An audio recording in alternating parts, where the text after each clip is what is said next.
How and why I've been single and celibate for over 8 years. I didn't want to. In fact, I don't want to. But because I got to understand something that made me understand exactly why I had to do it, I do it anyways. I don't want to be single. I want to be married. And by the way, I'm not a virgin. I'm just celibate. So why did I decide to be single? Even though I want to be with someone. Why am I single? Even though I want to be in company of someone, to have fun with, to get to lay with. You know what I'm saying? Why am I single? Why don't I get a boyfriend and have fun and get intimate? Because let's be honest, once you break your virginity, there is an insatiable appetite that you start that has to be quenched, that has to be satisfied every once in a while. Some people, it could be more often than the other. So for me, how come I made up my mind to stop whatever appetites that I had? How did I control it? Most people think it's impossible. I've told some people that I've been celibate and single for many years, and they don't believe it. And I know that's not possible. How can you do that?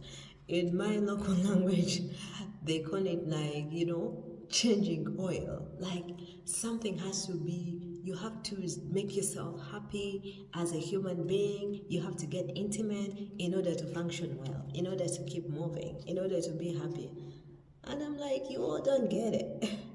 I'm doing this not because I want to, not because it's fancy, but because I got to understand the spirituality of being intimate with someone. And when I got to know the Lord more, I realized I can't lay with anyone. I realized that the person that you lay down with, you get intimate with, has so much effect on you, and I wasn't ready for that. And even when I desire marriage, I can't just get married to anybody, because the person you get married to literally will determine the rest of your future. That will determine whether you're going to be happy or sad for the rest of your life. I've seen people that rushed to get married to because they're lonely, because they want to be with someone, and right now they're crying and they're sad and they're so miserable. And I'm like, no, I'm too weak for that. I can't do that. No, that is not my portion. I can't do that. I'd rather be single and endure. It's not even bad to be single. Like, so what if you don't get intimate with people? Maybe because I've done it for a long time, even though I don't want to. It seems easy, but it's not, because I'm human, because I know what it is, because you get tempted, because sometimes you wonder, what is it worth it? So now, how? So how have I been single? Let me first answer the first part. How have I been single and celibate for these many years? 8 years. So for me, before I became Christian, I realized that because during that time I was not religious, I kind of got sidetracked to go into New Age, even though I didn't know what it was that time, because I was not guided. And I realized that the New Age people, what I was doing, following the affirmation things, trying to meditate, they are very spiritual. They know spiritual things, but they don't know it like with the guidance of the Lord. Because if you want to know spiritual things and you do not know the Lord Jesus, if you don't know the one true God, then you're gonna go down a rabbit hole of demonic things. Because a lot of New Age people know spiritual things, but because they don't attribute it to God, it becomes a burden to them. They don't even know how to deal with it. Like it becomes evil knowledge. That I feel like that is what the knowledge of good and bad is. You get to know spiritual things, but you don't get guided with the Lord. There is bad information. There is evil knowledge. That is the knowledge of good and bad. There is evil knowledge, and if you don't know God, it won't be really beneficial to you. There are things that are real, and it is spiritual knowledge, and it is knowledge that you can find out, but it's not good knowledge. God does not want us to find out such knowledge. So as someone who was in the getting I digressed into the new age, I found out that they know a lot about the spirituality of being intimate, of laying with someone. And I was like, wait a minute, you mean to tell me that I just can't lay with someone? Because they started teaching me, I started to get to understand about soul ties. They're like, when you lay with someone, you can get a soul tie, but they don't explain it in a godly way. That's the difference. And they were explaining that you could get curses or whatever is on someone, you could get it. And I was like, this is quite interesting. I've never heard about this before. So I started doing research as my curious self.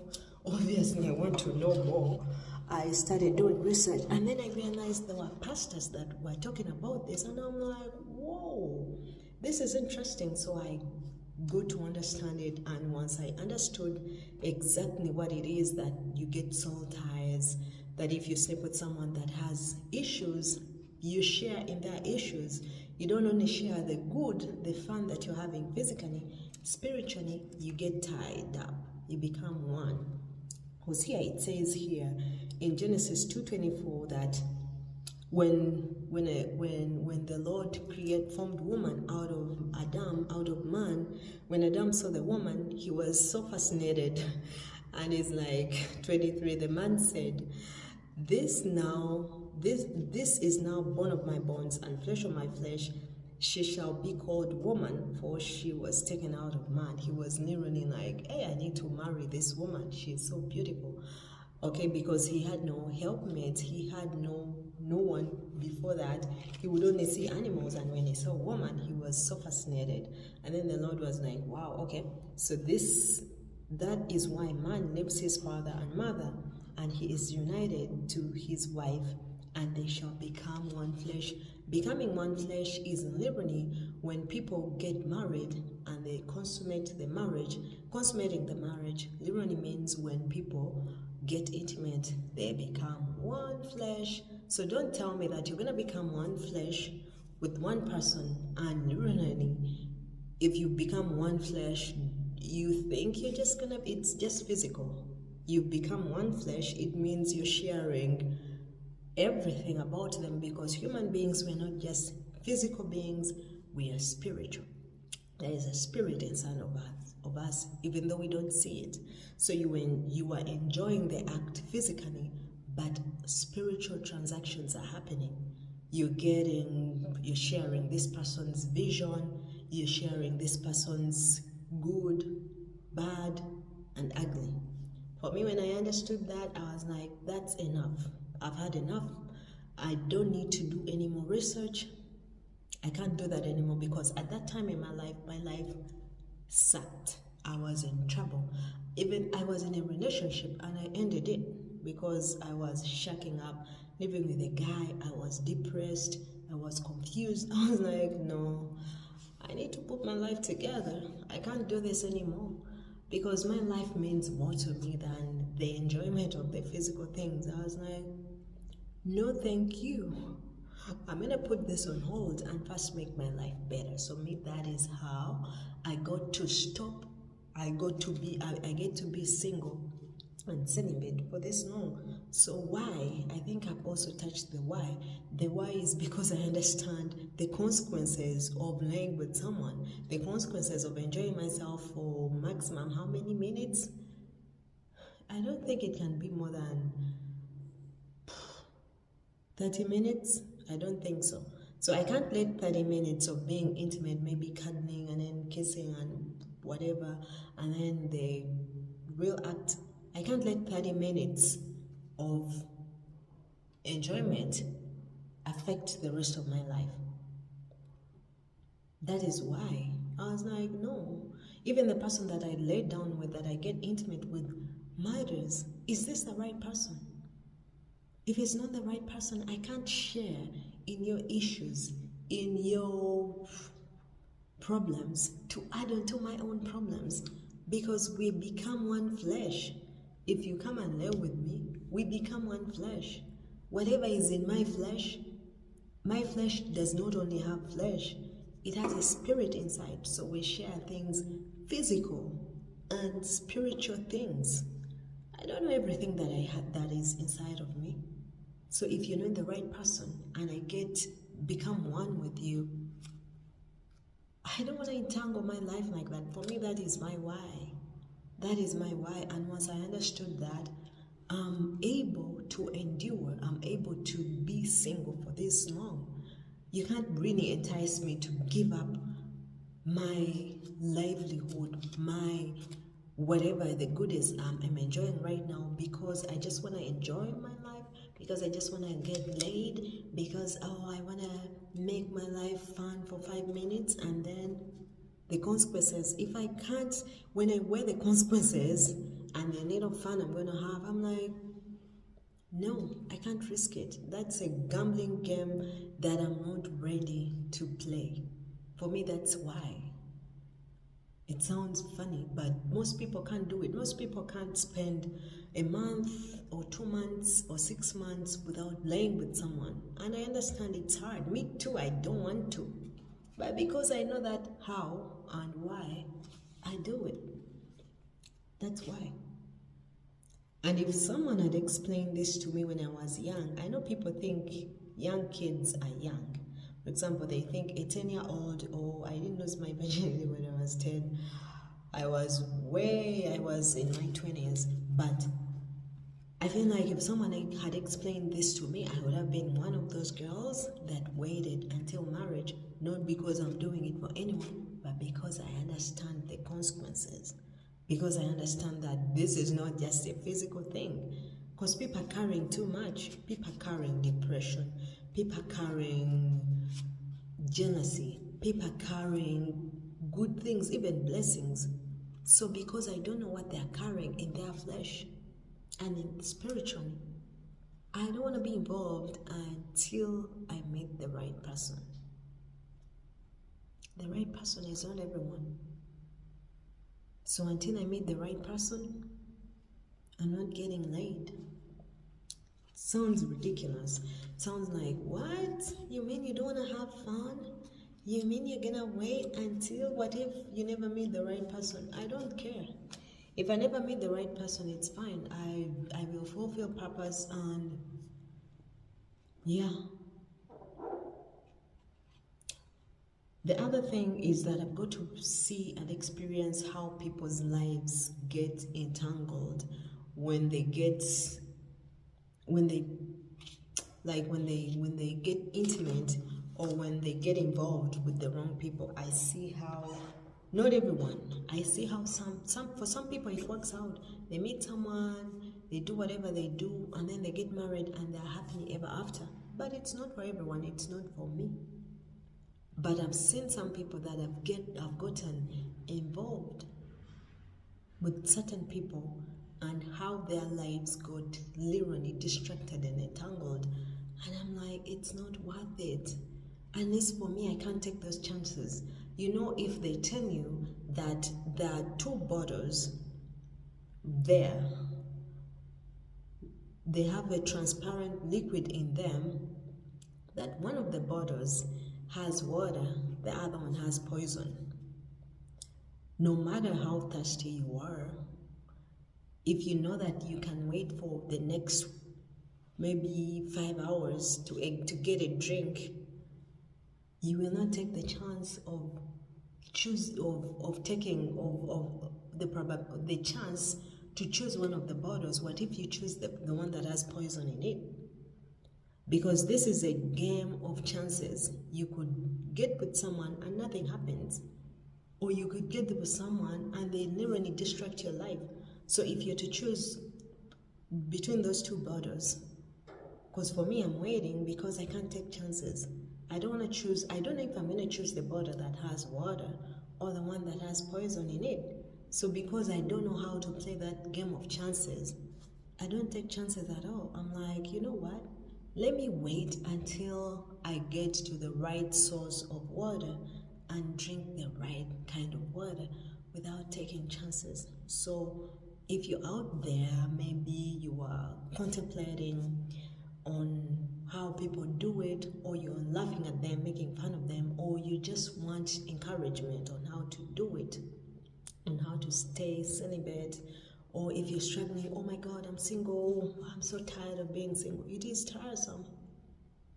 It is tiresome, but for me, because I know the stakes are so high, when you get married to the wrong person, I'm like, I'm too weak for that. I see women suffer in bad marriages, and I'm like, wow.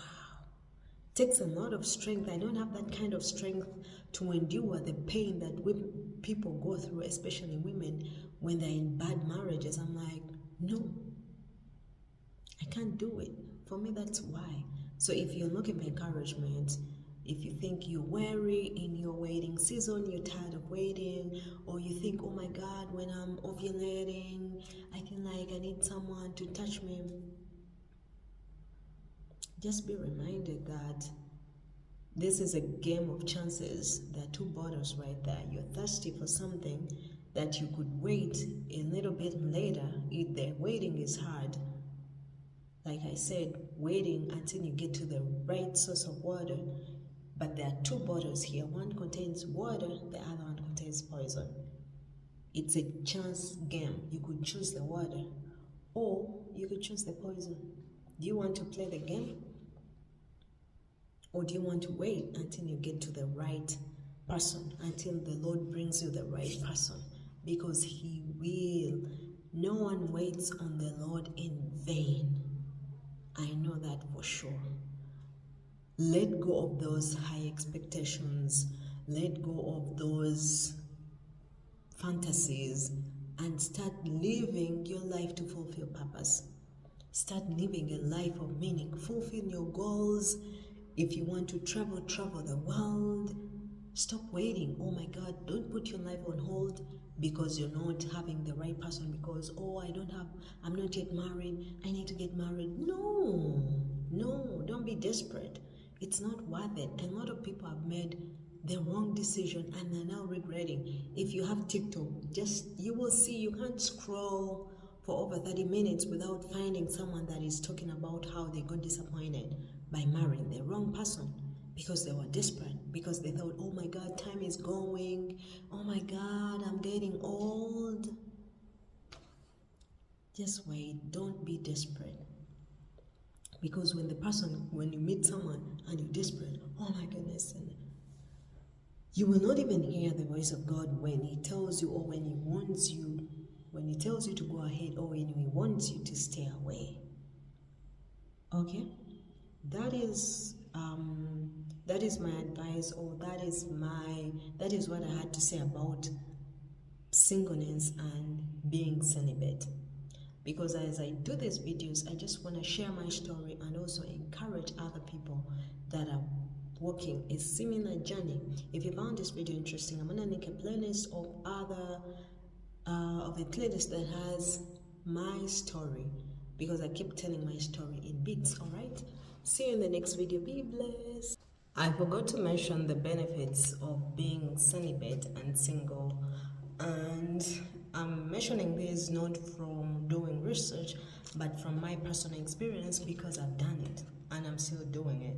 So the first one is, when I started being celibate and I chose to be abstinent, I realized that my mental clarity became so good and so clear. Because at that time, I realized that I stopped making emotional decisions. I stopped making decisions basing on other people. Because, like I said, when you get intimate with someone, you become one flesh. So before that, when I was in relationships or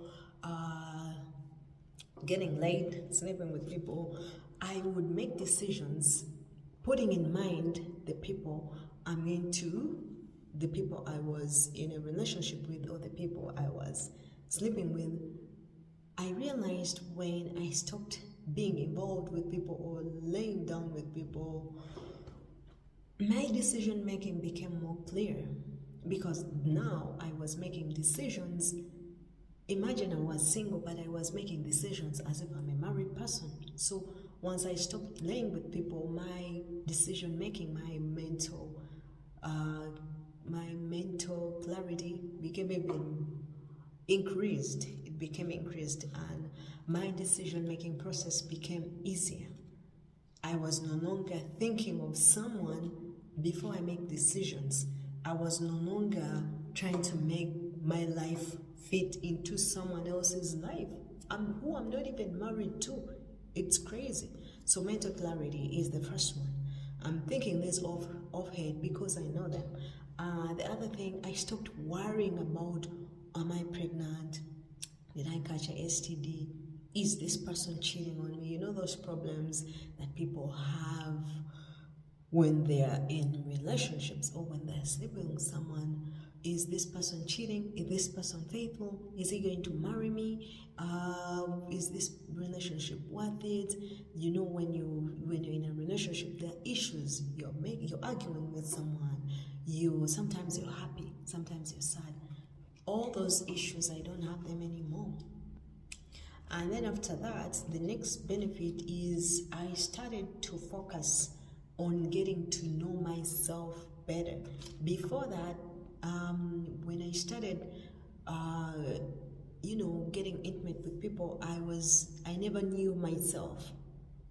I did it because I wanted to impress the people around me, the guys, the boyfriends. I wanted to show them that, hey, look, I can also do this. I can also live with you. I can also do this in bed, even though I didn't know it. I thought it's the normal thing.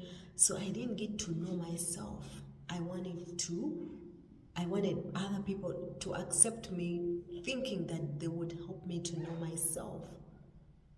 And I thought by laying with someone, I would find joy, happiness, because I saw people with boyfriends, they're happy, I thought that's the way of life. But the more I got involved, is the more entangled my life became. So once I let that go, I started to discover myself, how beautiful I am, how confident I am, how strong I am. I started saying no, even though I couldn't say no before. Because right now, during this time that I said that I'm single, I've met people that wanted to date me. But once I feel like when I meet people, I interview them. When I see that they are not the right fit, I confidently say no, because I know better what I want. I've said no to many people because they don't fit in the future that I want to live. Okay? And I started focusing more on my life purpose.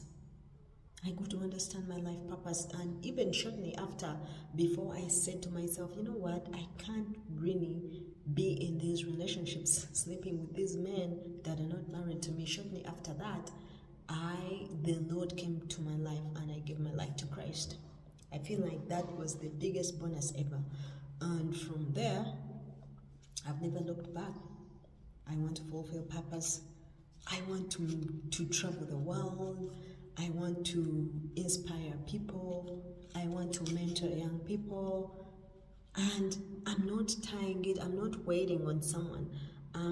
Before I used to idolize marriage, because once I started waiting until marriage, I was like, oh my God, when is it happening? When is it happening? But not so long ago, I was like a few years ago, I was like, you know what? I need to stop putting my life on hold. For example, I used to say to myself that when I get married, me and my husband, we shall start a YouTube channel and, inspire people and talk to people. But when I was like, why?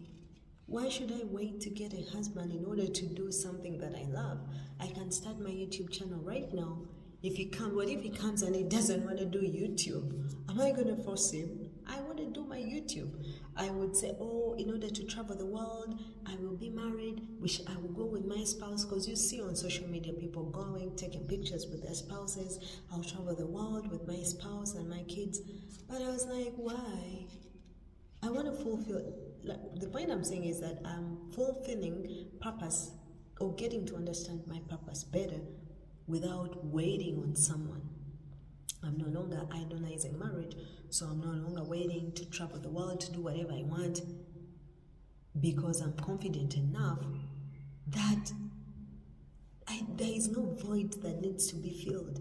Why can't I do YouTube by myself? When I get married, if my husband also wants to join me to do YouTube, we can do it together, okay? If I start traveling the world now, there is nothing wrong with that.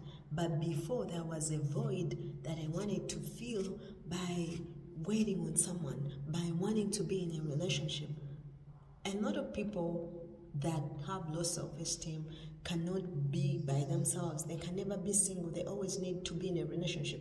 They keep hopping from relationship to another. After being in one bad relationship, they go to the next one. They keep getting hurt because there is a void they're feeling. They can't be by themselves. They need validation. So for me, the other thing is that my self-esteem increased. My confidence has increased. Literally, people that know me from the past, they know that, girl, you changed. I used to seek approval so much from people. My life was not the best. I had no self-love. I feel like the more you give out yourself is the more the more you lay down with people or get intimate with people, is the more you give out pieces of you, especially if they're not the right person. If it's the right person, I feel like you keep filling each other's cup. But if it's the wrong person, they'll keep taking, or you will keep taking from them. You never know. As like I said, it's a game of chances. So if there is a void in you and you think someone is going to feel it, they're coming to prey on you to take more, the void keeps getting bigger. If you have low self-esteem, it keeps getting lower and lower, okay? And also the other benefit from being celibate and single is that I used to be worried about, catching curses. I feel like that was the first reason why I was like, no, I can't do it. Because I've seen people, honestly, that have laid down with the wrong people and their lives took the wrong turn. I know way too many examples. I was like, no, I can't do that. So I'm no longer worried about catching things from people. STDs, that is physical, but they're spiritually transmitted transactions when you get intimate with people. I'm no longer worried about that. So for me, those are some of the benefits I have enjoyed from being celibate and abstinent. Okay? Thank you for watching. Let me know what you think in the comments. Do you enjoy such videos? I'm even surprised I'm talking about these topics freely, but that is what happens when you get to know yourself and you're free with yourself, because I just want someone to learn from this, to pick a leaf from this. Let me know in the comments, what do you think? Are you celibate? Are you abstinent? What is your experience? Also, what other topics would you like me to talk about? Because I feel like I talk about a wide range of topics, but mainly faith, inspiration, and motivation, because I feel like the Lord has blessed me in those areas. All right, I'll see you in the next video. Thank you for watching. Be blessed.